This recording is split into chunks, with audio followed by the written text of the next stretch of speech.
کے خلاف کشمیری رہنماؤں نے کمر کس لی ہے۔ کشمیری رہنماؤں نے ساؤتھ ہال میں پریس کانفرنس کے دوران اپنے متحدہ لائحہ عمل کا اعلان کیا۔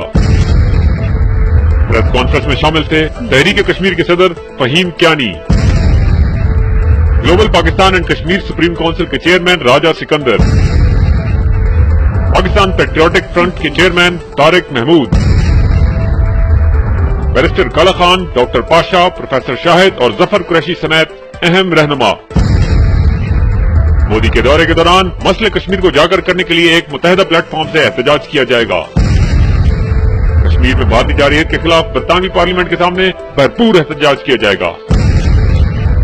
آزاد کشمیر کے وزیر اعظم سمیت اپوزیشن جماعتوں کے تمام سیاسی رہنما احتجاجی مظاہروں میں شرکت کریں گے۔ برطانیہ کو نریندر مودی کا اصل چہرہ دکھانے میں اب ایک ایک کشمیری اپنا کردار ادا کرے گا۔